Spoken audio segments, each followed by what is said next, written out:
Ei, você, leitor, leitora do Portal da Holanda, você está agora comigo, Humberto Amorim, na Hora do H. A coisa agora é séria, muito séria.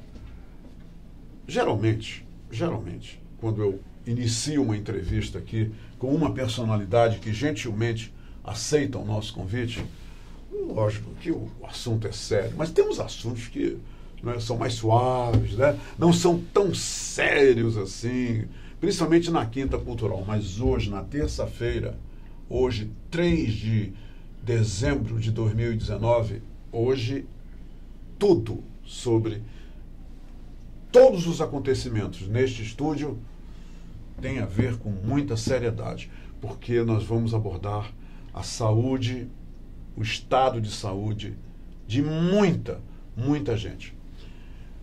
O doutor Adriano Picanso aceitou o nosso convite porque ele é um cirurgião do aparelho digestivo. E o que acontece? Qual é o pano de fundo desta entrevista?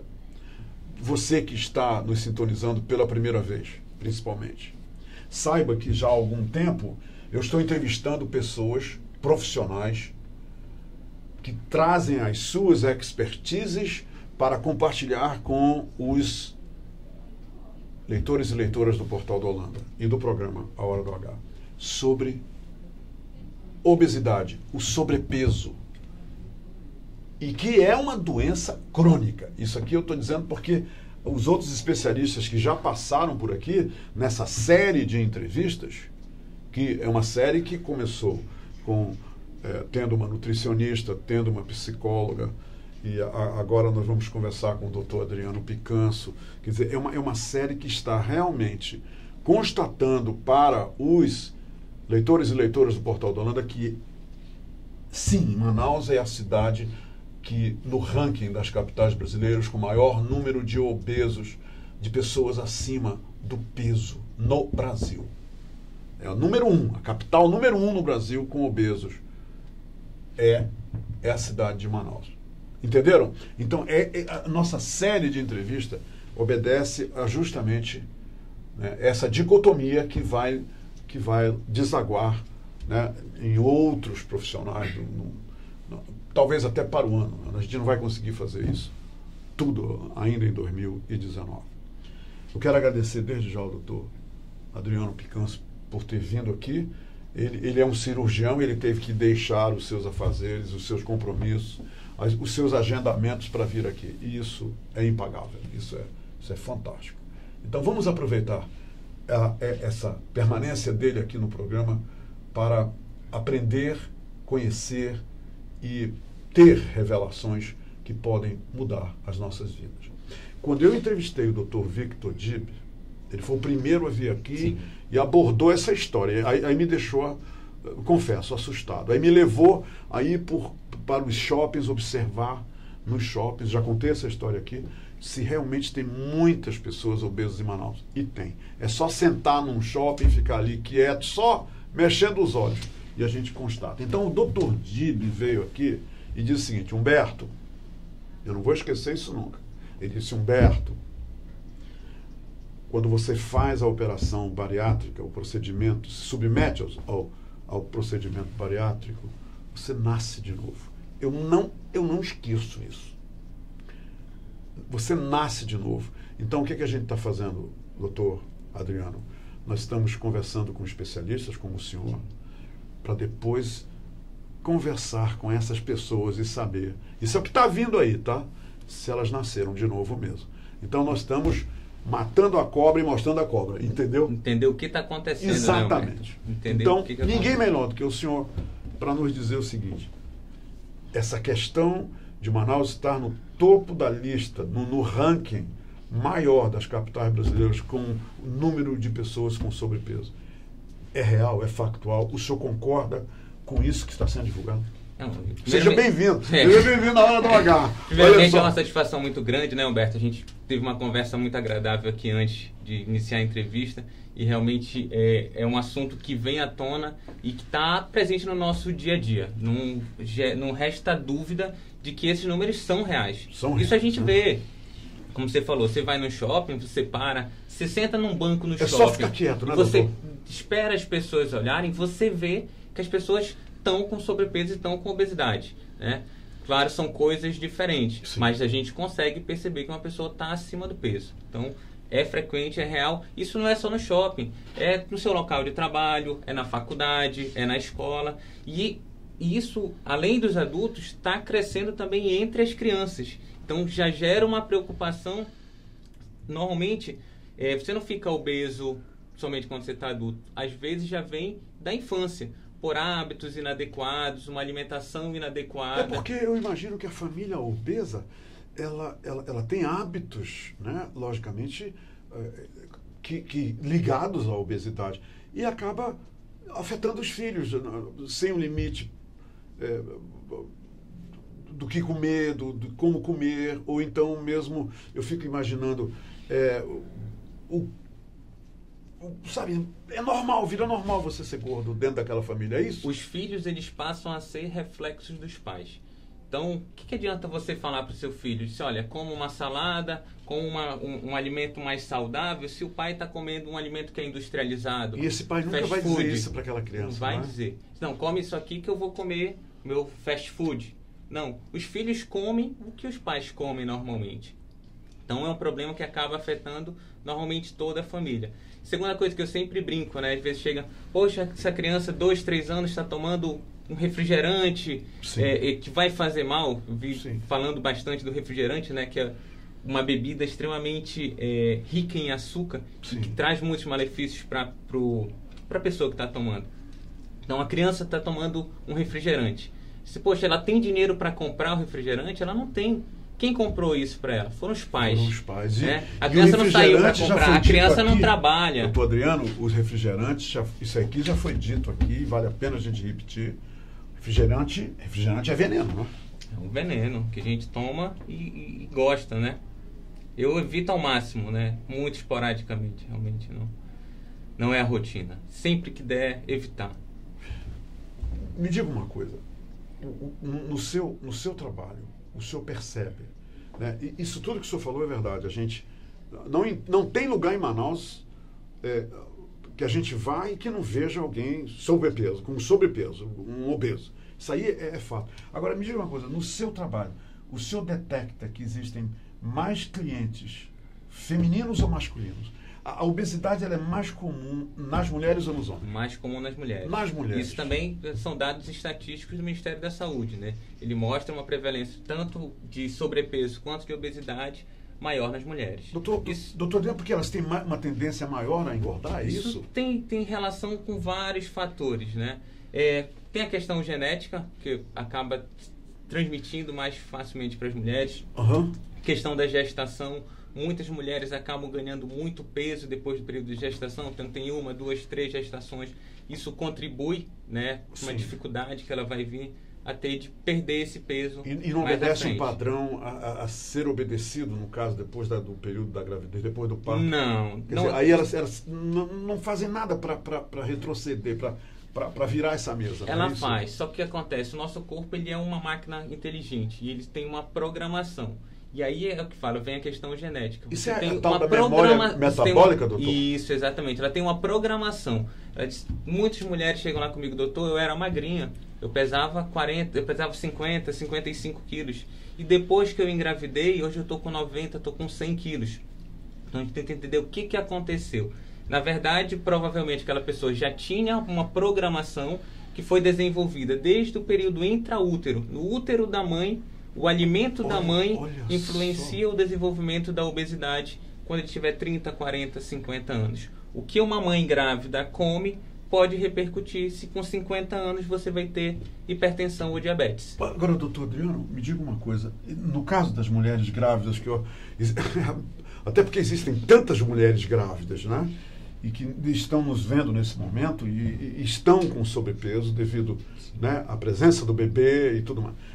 Me diga uma coisa, no caso das mulheres grávidas, o retroceder, quer dizer, perder aqueles quilos todos adquiridos durante a gravidez é muito mais fácil, né? Quer dizer, há uma facilidade para que a mulher perca do que uma mulher que não está grávida e começa a engordar, e daqui a pouco está com 100 quilos, e não por causa da gravidez, mas por causa dos excessos de consumo do que ela não deveria ter consumido? Sim, aí isso tem relação com os hábitos, né, Humberto? Por exemplo, a mulher acaba engravidando, ganhando um pouco de peso durante a gestação. Todas as mulheres engordam na gravidez, não é, doutor? Isso é natural. Se isso tiver envolvido com a gestação, tudo bem. Porque depois da gestação, o bebê nasceu e ela voltar a ter hábitos alimentares saudáveis, adequados, se ela voltar a ter uma rotina de atividade física adequada, ela tem grande chance de voltar ao peso normal, ao natural, ao seu natural. Né? Ela diferente daquela mãe que também teve um bebê e que durante o período da gestação comeu de maneira inadequada, manteve hábitos inadequados e após o bebê nascer mantém esses hábitos inadequados, a chance de ela se manter obesa é maior. Eu já ouvi uma mãe dizer o seguinte, uma mãe amiga minha, dizer o seguinte: Humberto, eu quero me alimentar bem, eu quero realmente, eu não me importo se eu vou engordar pouco ou muito, eu quero é que o bebê, devido ao que eu consumo, o que eu como, nasça com saúde, nasça forte, um bebê nutrido. Quer dizer, eu queria que o senhor comentasse isso. Isso vai depender do que a mãe se alimentar. Se a mãe se alimentar de alimentos que são saudáveis, ricos em nutrientes, vitaminas, minerais, eu falo comida de verdade, né? Não comida industrializada, fast food, comida de preparo rápido, rico em sódio, isso sim é que traz problema. Quando a mãe, se ela quiser que o bebê nasça bem e saudável, ela vai manter esses hábitos. A obesidade, junto com o diabetes durante a gestação, por exemplo, ela faça com que o bebê cresça mais do que o tamanho normal. Isso é o nome de uma doença, macrosomia. O bebê nasce grande. E aí, isso daí não é bom. Você diz, poxa, o bebê nasceu com 5 quilos, né? Um bebê grande, forte. Olha não, só. é um bebê que isso pode estar nascendo... Bom, né? Não é bom, não é bom. Não é bom. Então, eu falo, isso tudo é influência materna no bebê. E isso vai repercutir, por exemplo, lá com 30, 40, 50 anos, a possibilidade do surgimento dessas doenças, dessas complicações. É por isso que aquela mocinha que tinha 50, 60 quilos, que não tinha obesidade, e aí só que ela tinha a predisposição. Sim, e aí a gravidez vem aí como já um gatilho, genético, né? ela vem como um gatilho, e aí dispara aquele gene, a predisposição que ela tinha para desenvolver a obesidade, e aí depois da gravidez, às vezes, fica mais difícil de ela controlar. Eu queria um outro comentário seu. Eu tenho visto, inclusive ontem eu vi isso. Ontem eu vi uma nova pessoa. Eu estou aí navegando na internet. É gostoso, né? Dar uma navegada na internet, bisbilhotando ali na internet. É bacana isso. E eu vi uma nova pessoa, né? Que eu já tenho umas que eu já contumazes, que eu sei que já disseram isso, mas uma nova pessoa com sobrepeso, um rosto muito bonito, uma mulher muito bonita. E toda gordinha tem um rosto bonito. Aí, com sobrepeso, e ela dizendo o seguinte, que ela se ama, e que ela é maravilhosa, que ela não tem problema, e que ela não está nem aí porque acham dela. E quem fala que o sobrepeso dela é isso ou aquilo, por causa de preconceito, disso, daquilo, isso não interessa a ela. Muito bem, doutor. A opinião que eu gostaria de ter do senhor, assim, tá bom, a autoestima dela está lá em cima, né? Quer dizer, eu estou vendo por um ponto verdadeiro, de que realmente a autoestima dela está lá em cima. Agora, me diga uma coisa, ela está doente porque ela é obesa daquele jeito, e é muito obesa. Ela está doente também, doutor? É o que ela não diz? A gente tem duas coisas aí, né? Assim, eu fico feliz e acho que no mundo que a gente vive hoje, essa questão do empoderamento feminino isso é bom. Faz parte, quebra de tabus, quebrar alguns paradigmas relacionados à beleza, à questão corporal realmente. Agora, ela se sentir bem com isso, até aí tudo bem. Mas achar que não está doente é uma outra história. A obesidade, ela gera um processo inflamatório crônico no nosso corpo. E é lá dentro, né? Ninguém está vendo, no né? tecido, dentro do tecido. É lá dentro. O excesso de gordura no fígado, isso tudo é interno. É interno. Você não vê como a gente corta aqui, você tem um corte, aquele corte inflama, você está vendo a inflamação. Não, a obesidade ela gera uma inflamação sistêmica em todo o corpo. Então, o fígado está inflamado, o tecido muscular está inflamado, inflamando o tecido do coração. E permanece inflamado. Né? Enquanto ele está ali. Quando ele inflama, ele permanece. Enquanto persistir a obesidade, o processo inflamatório continua. E é um processo inflamatório crônico. Esse processo inflamatório crônico, por exemplo, predispõe ao surgimento de outras doenças, como câncer. Então, o paciente com obesidade, ele tem um risco maior, por exemplo, de desenvolver alguns tipos de câncer. Diabetes também? Diabetes, estaria nessa lista? Sem dúvida. O diabetes, nos últimos 10 anos, teve um aumento de 60% aqui no Brasil. Pressão arterial, um aumento de 15% nos últimos 10 anos. Todos dois, esse aumento relacionado à obesidade, que cresceu também nesse período de 10 anos, aproximadamente 60%. Em 2006, Humberto, o índice de obesidade, que é o IMC acima de 30, aqui no Brasil, era em torno de 11... Passou de 30 quilos, é obeso. Não é passou de 30 quilos. Não é passou. Não.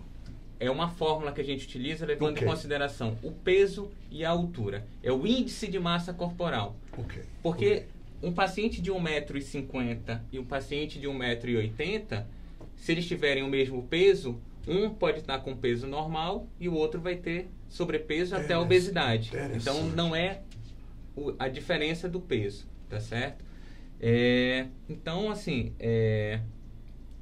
estava falando desse processo inflamatório que acontece aí. É um processo inflamatório que ele é contínuo. Então, enquanto a gente não resolve a questão do problema da obesidade, ele permanece ali naquele paciente. Tem um monte de coisa que eu ia lhe perguntar, mas deixa eu tirar uma coisa do caminho. Essa história de medir o tamanho da barriga, como é que o sinal amarelo acende aí quando se faz essa medição? Qual é o que as pessoas devem ver ao medir essa circunferência estomacal? Isso, é a circunferência abdominal. Essa é uma medida que a gente faz pegando o dorso do paciente e medindo no nível do umbigo. Quer dizer que o senhor faz essa medição quando o paciente chega lá com o senhor?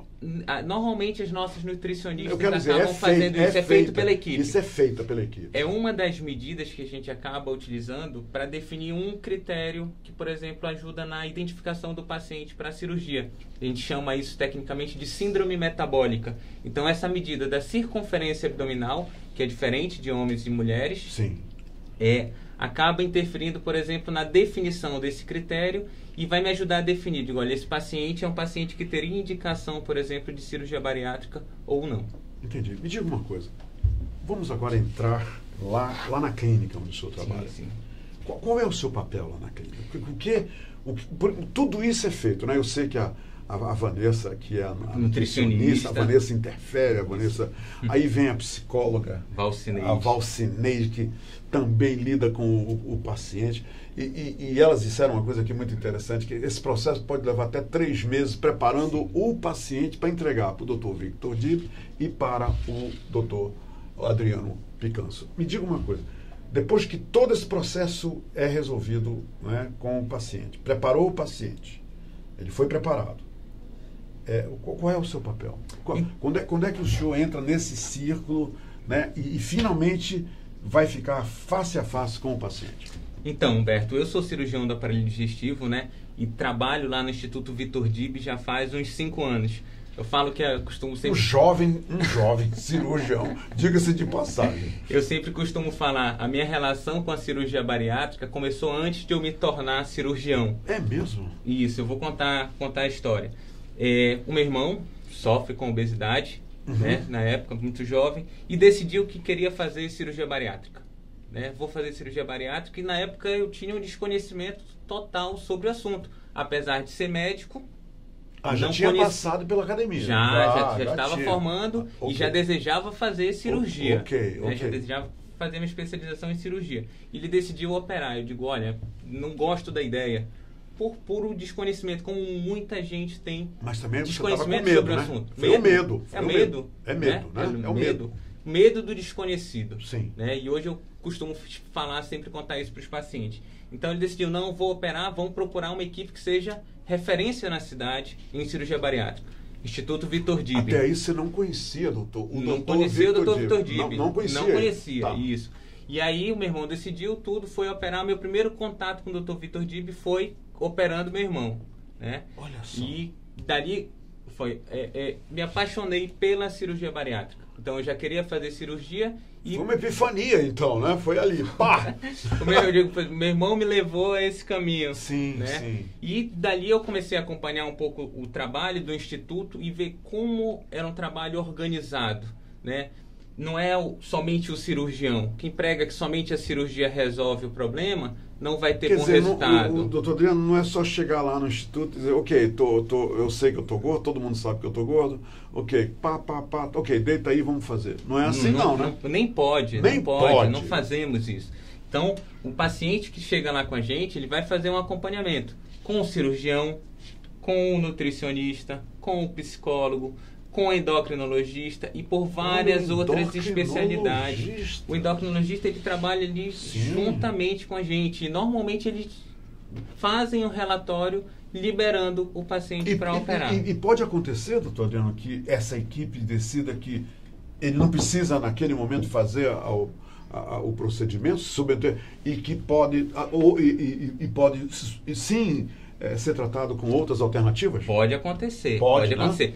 Muitos pacientes procuram o Instituto Vitor Dibbe exatamente por ser uma referência no tratamento da obesidade. Não somente em cirurgia, tratamento clínico, medicação, modificação do estilo de vida, dieta, que todo esse acompanhamento da nossa equipe multidisciplinar propicia para o paciente. Então, às vezes, o paciente chega lá, ele não está dentro dos critérios de indicação para a cirurgia, que são critérios bem estabelecidos. Então, esse paciente não se enquadra no perfil de cirurgia. Ele pode manter o tratamento dentro do Instituto Vitor Dibbe com a nossa equipe. Daí nutricionista, psicólogo, endócrino, de preparação e tudo mais. Então, eles vão lapidar o paciente, prepará-lo para o momento final ou não. O paciente segue um caminho e aí dali, quem tem indicação de cirurgia pode seguir o caminho da cirurgia e os que não tiverem, seguem o caminho da nossa equipe multidisciplinar. Isso é muito, muito interessante. Interessante mesmo.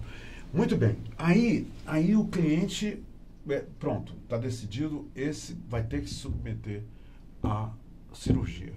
Aí o que acontece? Então, ele já... Quanto tempo, esse aqui eu não fiz essa pergunta para ninguém. Sim.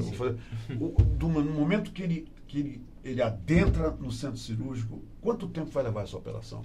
Geralmente, qual é o tempo que vocês ficam lá, né? Depois que inicia o procedimento cirúrgico, né? Até o final, quando retira o paciente já operado. Isso. Quanto tempo leva essa operação? Então, existem algumas peculiaridades técnicas, né? Técnicas distintas, algumas técnicas um pouquinho mais rápidas, outras técnicas um pouquinho mais demoradas. Mas normalmente, Humberto, em torno de 2 horas, 2 horas e meia. É o tempo de cirurgia. Existe algum corte no paciente? Vocês usam, por exemplo, bisturi para abrir o paciente, alguma coisa? Ou outras técnicas já são usadas? Hoje a gente tem uma atuação basicamente no serviço privado do Instituto Vitor Dibbe, né? Sim. Onde a gente consegue prestar que essa cirurgia seja feita de maneira minimamente invasiva. A gente não realiza o procedimento com corte, que a gente fala que é via barriga aberta. Tecnicamente, a cirurgia é a mesma. É feita da mesma forma. Mas o que muda não tem esse o acesso. corte, esse corte barriga aberta, não está fora. Está fora. Olha só. Isso. Que interessante. Muito bem. Depois que o paciente ele já foi operado, né? Já operamos ele, né? Está operado. Está operado. Vamos tirar ele da anestesia, anestesia, foi tudo, não houve corte, não houve nada, quer dizer, as técnicas foram usadas pelos cirurgiões, ok. Aí ele é retirado dali, e quanto tempo ele fica ainda na clínica em convalescência? Ou já vai para casa? Então, os pacientes normalmente eles são operados em regime hospitalar. Na clínica a gente presta um serviço de atendimento, de consulta e exames. Então, a gente, dependendo do convênio do paciente, ele vai para determinado hospital. Então a equipe se desloca para um certo local para proceder a operação. Pode ser uma cirurgia de grande porte, de precisar de uma estrutura hospitalar. Claro. Né? Então a gente vai para os hospitais, eu, Dr. Vitor, nossos anestesistas, toda a equipe envolvida na realização do procedimento, e lá a gente realiza, o paciente fica internado durante um período e depois a gente dá alta dele. Agora, algumas coisas interessantes, Humberto. Todo mundo pensa, operei de cirurgia bariátrica, quanto tempo que eu vou ficar sem me alimentar? Nosso paciente, de 4 a 6 horas depois da cirurgia, a gente inicia uma dieta para ele conforme o protocolo que a gente tem com as nossas nutricionistas. Então, 4 a 6 horas depois, o nosso paciente inicia uma dieta. A se alimentar. Esse paciente começa a levantar e andar para ajudar a prevenir complicações da cirurgia. Sim. 4 a 6 horas após a cirurgia. Ele já dá a primeira caminhada. Já dá a primeira caminhada. E hoje, muito raramente, algum dos nossos pacientes precisa, por exemplo, fazer um pós-operatório na UTI. Ou seja, ele sai do centro cirúrgico e fica acompanhado pela família. Entendi. Já recebendo ali os primeiros cuidados, o amparo da família, que E realmente é esse momento que o senhor processo. diria para o senhor mesmo, quer dizer, não para o paciente, mas para o senhor mesmo, esse aí nasceu de novo. E não tem dúvida sobre isso. Quando a gente acaba a cirurgia, ele tá... Quando nasceu. Vai nascer. Nasceu de novo. Eles dizem que quando ele acorda da anestesia, eles têm essa sensação. Alguns pacientes comentam com a gente: doutor, nasci de novo. Vou levar outra vida. Falam. Eles acordam e falam: doutor, obrigado. E geralmente, o senhor transformou minha vida. Eu vou ter uma nova vida a partir de agora. Porque logo após a cirurgia, que é 24 horas, eles já sentem a diferença. O que é psicológica, é física? O que o senhor acha? Porque o camarada já sente alguma diferença, não é? Eu acho que psicologicamente ele estava se preparando para aquilo. Né? Esse período da convalescência, da recuperação dele, ele pode sentir um pouquinho mais de desconforto, de gases, mas realmente eu acho que é uma questão do convencimento dele até para que ele consiga assumir aquela postura das mudanças necessárias para que ele leve a cirurgia dele adiante. Me diga uma coisa, com tanta gente com essa doença, né, crônica que é a obesidade, vocês fazem o quê? Quantas operações por dia? E também, ou vocês escolhem um período para operar vários clientes? Porque são 3 horas, né, de operação. Isso, então vocês sempre o quê? Já se escalam para operar várias pessoas naquele dia ou naquela semana? Como é que vocês fazem? Nós temos a nossa escala cirúrgica, né? 2 a 3 dias na semana, e normalmente a gente não costuma marcar mais do que 2 procedimentos. Por dia? Por dia, isso. É uma exigência do cirurgião, né? Principalmente em cima do Dr. Vitor Dib. Fica cansativo, né? Você imagina, você realizar 2 procedimentos de 3 horas, já pensou, você tem toda uma tensão, uma ansiedade, a vida do paciente está ali na sua mão. Exatamente, são 3 horas que ele está ali numa concentração só, e acabou, não é isso? E foi exatamente o que você perguntou, de qual que seria o meu papel nisso daí, né? Que acabou falando e não fomos. Eu realizo tanto atendimentos no Instituto Vitor Dib. O paciente às vezes chega na primeira vez, tem a oportunidade de conversar comigo sobre obesidade. A gente faz uma introdução sobre os procedimentos, tudo, e ele volta, se dirige com o Dr. Vitor Dib, e eu fico também no suporte do Dr. Vitor. Então, o paciente passou com ele, a gente sempre pede, passou comigo, que ele passe com o Dr. Vitor Dib, e o contrário também, o paciente que passa com o Dr. Vitor, normalmente ele peça que o paciente passe comigo, porque vamos estar normalmente os 2 cirurgiões lá com o paciente. E eu fico exatamente nesse suporte com o Dr. Vitor, tanto na clínica quanto durante a cirurgia. A gente tem outro cirurgião também que trabalha com a gente, que ajuda a gente nesse suporte, que é exatamente para... Quer dizer, lá naquele momento da cirurgia, o time está ali, né? O time está ali. O paciente. Isso, o Dr. Vitor nunca está só. Nunca está só. Sempre tem algum dos nossos cirurgiões da equipe que fica ali no suporte com ele na realização dos procedimentos. Doutor Adriano, me diga uma coisa. Olha só o que eu recebi. O que é doença do refluxo? Eu vou acertar. Não, olha, vou acertar. Doença do refluxo gastroesofágico. Olha, francamente, hoje eu já vou...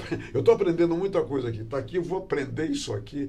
Eu não sei, sinceramente, se alguém me parasse na rua, você vai ganhar 1 milhão para dizer o que é, Humberto, doença do refluxo gastroesofágico. Eu ia perder R$1 milhão. Ia perder. Eu ia perder. Olha, é uma das doenças mais prevalentes do aparelho digestivo na prática clínica. Doutor, é mesmo? 10 a 20... Essa palavra refluxo eu sei o que é. Isso. Mas ela no meio aqui de doença do refluxo gastroesofágico, aí ela perdeu sentido para mim. Ela já dá umas dicas pra gente. Já dá uma Gastro dica. Do estômago, Sim. Esofágico pro esôfago. Sim. Então, é um retorno do conteúdo do estômago pro esôfago. E é uma doença extremamente comum. Muita gente nos vendo. Milhares de pessoas estão nos vendo isso. Bora fazer isso. Essas pessoas têm que entender bem isso. Lógico. É um retorno do esôfago... Do alimento. Falando do alimento. Sim, lógico, sim. Que esôfago, estômago, Eu vou falar de volta para a boca, é eu isso? vou falar é uma... isso? Pode ser. Pode Pode ser. chegar até a boca. Pode chegar Sim. até a boca. O normal é o quê? A gente pega o alimento, Sim. mastiga, ele passa pelo esôfago e chega no estômago. Lá no estômago ele vai começar o processo dele de digestão. Claro. Durante Isso normal, Isso né? é o normal. A digestão Isso, normal de todo ser humano sadio. Isso, exatamente. Pronto, E aí pronto. o que acontece com algumas pessoas? Durante esse alimento tá no estômago fazendo esse processo de digestão, por vários fatores relacionados, um deles que a gente falou aqui, por exemplo, a obesidade, faz com que esse alimento volte do estômago para o esôfago. E às vezes ele chega até aqui a garganta. A pessoa sente o alimento, é uma regurgitação. Aí complica, né, Sim. doutor? E por E incrível fica que um pareça, gostinho terrível, não fica? Isso já gostinho aconteceu comigo. amargo. Amargo, horrível. Você na imagina, garganta. você que é um fã de vinho, às vezes você toma um vinho à noite, chega em casa, deita. Né? Quando você Não, deita, às vezes, aquela pera aí. Não do dá, vinho voltar. E dá. é Belo extremamente exemplo, frequente. É frequente. Isso é esse tipo muito de frequente. doença. Olha só, o senhor confirma isso aqui, doutor Adriano? Olha só, a doença do refluxo, ela acomete 10 a 20% da população e a incidência aumenta com a obesidade. Com obesidade. Ok, traduza isso aqui pra gente. Isso. Então, o que acontece? Normalmente, o que favorece com que essa pessoa tenha o refluxo? Todo mundo tem refluxo? Todo mundo tem refluxo? Todo mundo tem. Me diga uma coisa, quando você arrota, isso é refluxo? É refluxo gasoso. Gasoso, Isso. o arroto. Isso, não é diferente. Só que o refluxo gasoso, ele não causa tanto incômodo. É não verdade. causa ardência, queimação nessa região aqui atrás Às do vezes peito. até tá meio, sabe, alivia a gente. Você sente-se Isso, meio aquele aliviado. gás. O que incomoda? É porque o conteúdo que volta do estômago, ele é ácido. Então, o estômago, ele é preparado o para o já ácido. foi no estômago. Ele foi né? no estômago e voltou. Olha Isso, só. exatamente. E por que ele está voltando? Por conta dos fatores que podem favorecer com que ele volte. A obesidade. Então, aquele abdômen mais do obeso, ele pesa sobre o estômago, favorece com que você tenha o refluxo. Ou alterações da anatomia do esôfago. Então, paciente que tem hérnia de hiato, que é comum a gente ver as pessoas aí falarem... nós não estamos mais falando no obeso, nós estamos falando de outro tipo de Obesos paciente. e né? não obesos. E não obesos. Isso, aí cabe para os dois. Para o paciente tanto com obesidade ou não.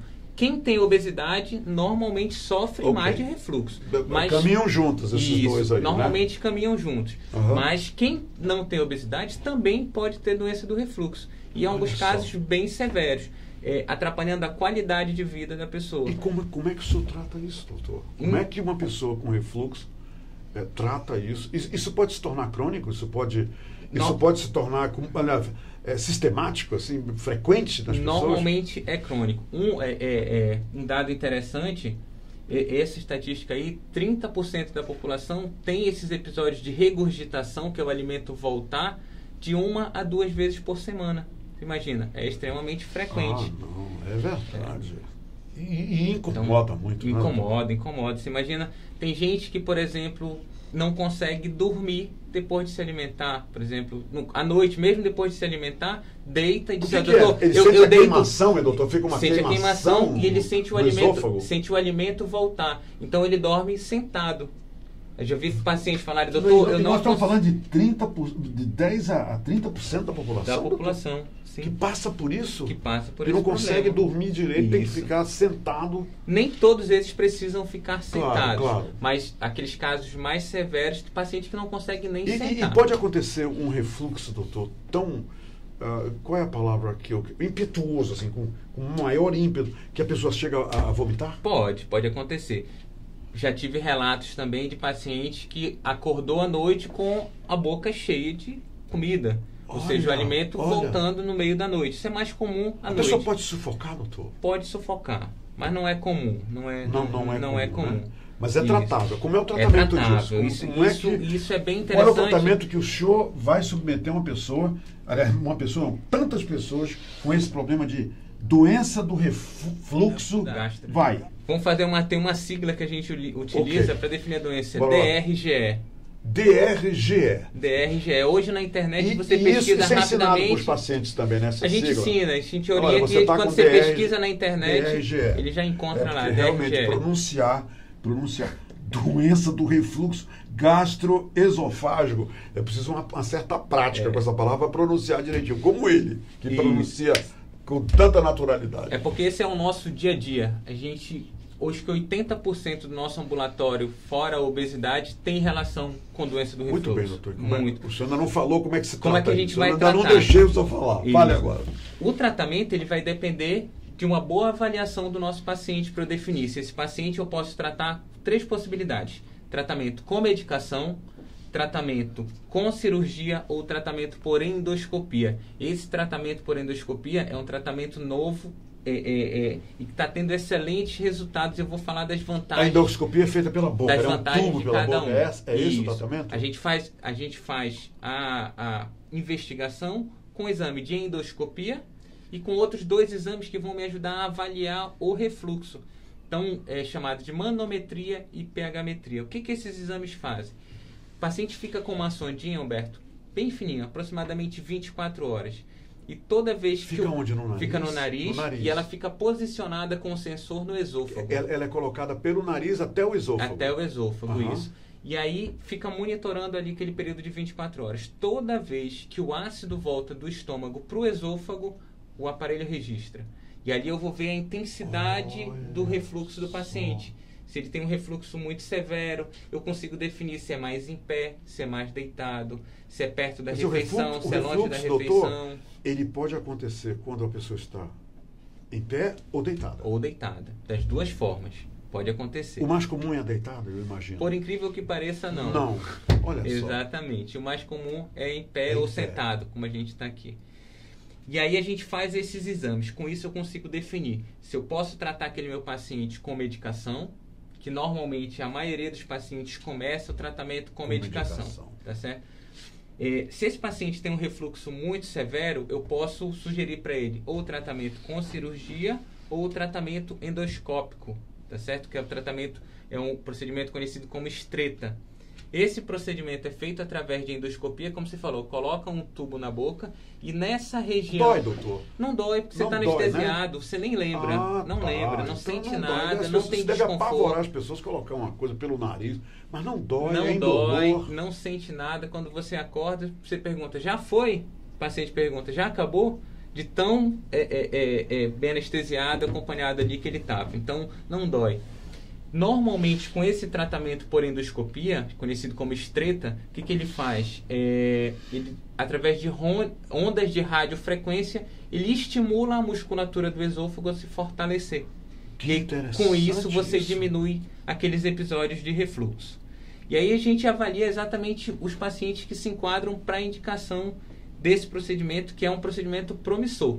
Tem já apresentado, foram feitos vários trabalhos clínicos com bons resultados no período aí de 5 a 10 anos para o controle dos sintomas de refluxo. E aí o paciente pode, por exemplo, deixar de usar a medicação, que ele precisava da medicação de maneira crônica, não conseguia resolver os sintomas dela somente com a medicação. Então ele consegue cessar a medicação controlando com esse procedimento realizado por endoscopia. Feito de maneira ambulatorial, faz na clínica, normalmente 6, 8 horas de observação, vai para casa. Não há internação para isso? Não precisaria de internação.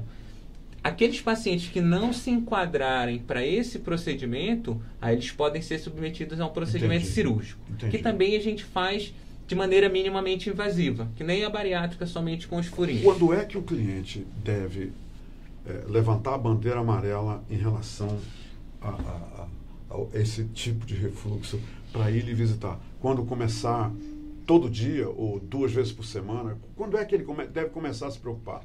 Eu vou lhe dar um exemplo. Eu não tenho esse problema, entendeu? Então eu não tenho esse problema. Mas aí de repente acontece comigo 1 vez por semana, aí 2 vezes. Aí eu devo me preocupar, doutor? É assim? Isso. Eu que não tenho nada, de repente comecei a ter isso, tá aí com porque tem muita gente, olha, acabei de pensar nisso.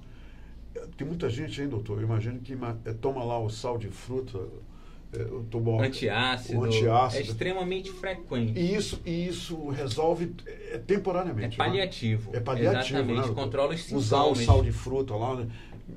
Me diga uma coisa, qual é a frequência que levanta a bandeira amarela para quem nunca teve e começa a ter? Eu vou falar tanto da bandeira amarela quanto da bandeira vermelha. Okay, eu falo. Claro. Você começou a ter você não tinha nada e você começou a ter sintoma, a gente tem 2 um limite de corte ali. A idade é um fator que influencia a gente. Se você tem mais de 40 anos, o ideal é que você tenha um acompanhamento mais precoce.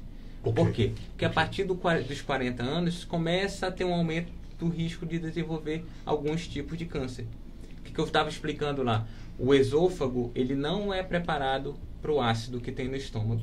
Então, se esse ácido começa a voltar e queimar o esôfago, você está causando uma inflamação no esôfago e isso pode evoluir para lesões que podem, por exemplo, desenvolver um câncer de esôfago. Você causa distúrbio, o ácido vai causar distúrbios do esôfago. Do esôfago. Que não é um órgão que tolera o ácido. Que tolera o E que ácido, hein, doutor? Que ácido. Então, esse paciente com mais de 40 anos, ele já deve, idealmente, passar por uma avaliação. Porque ele vai fazer os exames para realmente ver se não tem nada mais sério, se é somente parar com refluxo. esse negócio de comprar o Alka-Seltz, não é Alka-Seltz, mas é Sonrisal. Esse Caí na armadilha. antiácido. Nada de Alka-Seltz, é Sonrisal, né? Nada de ficar, né, no antiácido, Não, antiácido. de jeito nenhum. Passou, tá legal, pronto. Aí depois volta outro antiácido. Às vezes o paciente ele tem uma doença séria e ele posterga, atrasa o diagnóstico. E ela vai piorando, uma doença, né? que poderia ter sido tratada precocemente, e ele perdeu às vezes a chance de ir para o tratamento. Alguns pacientes vão deixando isso tão de lado que só procuram a gente quando a gente fala que ele apresenta sintomas de alarme. Vômitos com sangue, perda de peso e entalo. O Então, tal do entalo, isso são, né? Sinal seguido vermelho. por tosse, eu já vi pessoas se entalarem e começar a tossir. Pacientes que apresentam essas alterações, digo, olha, liga o alarme, que pode estar com uma complicação grave. Senhor, né? Mas o ideal é ele não ir nessa situação, tem que ir antes. Quem quiser falar com o senhor, vai antes. Então, vai antes onde? Onde é que as pessoas Então, a gente tem uma agenda aberta no Instituto Vitor Dib. Okay. Acho que o nosso contato deve estar à disposição. Tá colocando aí, Paulo? Tá. Ótimo. Praticamente todos os dias da semana a gente tem agenda lá. Que legal. E além de a gente trabalhar com obesidade lá no Instituto Vitor Dib, a gente trabalha com essa parte da saúde do aparelho digestivo. Então, praticamente E que tem um especialista no senhor, sim. que é cirurgião do aparelho digestivo. Tudo isso que a gente conversou um pouquinho aqui, por exemplo, os exames para investigação da doença do refluxo, os tratamentos disponibilizados para a doença do refluxo, tudo a gente consegue fazer lá dentro do Instituto. Então, o paciente não precisa estar procurando em vários lugares para ter um tratamento multidisciplinar, um tratamento completo. A gente tem a nutricionista. Doença do refluxo, o nutricionista anda colado ali com a gente, mundo ali, lado né? a lado. Não precisa chamar ninguém, tá Não todo mundo ali. Não adianta só eu operar o paciente ou só eu passar medicação se ele não muda a dieta. Não adianta eu tratar um paciente com refluxo e obesidade se ele não trata a obesidade. Então, o tratamento um conjunto. É no conjunto. É no conjunto. Eu vou falar uma coisa só para vocês agora. É o seguinte, quando eu divulguei a entrevista do doutor Adriano, entrou em contato comigo a doutora, né, que eu chamo ela de doutora. Para mim ela é doutora, ela é professora, ela é uma sumidade para mim. Eliana Feijó. A Eliana Feijó esteve aqui com a gente, deixou uma excelente impressão, principalmente pela sua simpatia, pela maneira que ela trata as pessoas. É uma mestra em relações humanas. Ela é formidável. Aí olha o que ela escreveu aqui, eu vou revelar, doutora. A senhora não pediu para eu não revelar? Não é segredo. Ela disse: Humberto, você vai entrevistar o meu ex-aluno, brilhante ex-aluno, e ele é natural de Parintins. Eu notei durante a entrevista que ele tinha... típico. Tinha. Eu aposto que ele diz cafezinho, whiskinho, né? Porque tudo é pequenininho pro pessoal lá de Paris. Aí ela disse assim: olha só, competente, humano, excelente, profissional. Professora dele lá na academia. A doutora Eliana foi sua professora. Foi minha professora, não tenho palavras para deixar. E ela disse o seguinte também, ela disse mais, ela disse que ele também, ele é vermelho do boi garantido. Olha, nasceu na Baixa de São José. Nasceu na Baixa de São José? Sim. O pessoal lá em Parintins está vibrando. Esse programa, olha, essas edições do Hora H têm falado tanto em Parintins. O desembargador, eu não sei se você sabe disso, o desembargador Iedo Simões, presidente do Tribunal de Justiça, esteve aqui semana passada. Aí me disse no final da entrevista: eu sou compositor de toadas para o Boi Garantido. Olha aí. Olha só. Aí o pessoal de Parintins vibrando, porque o desembargador veio aqui e falou no Garantido.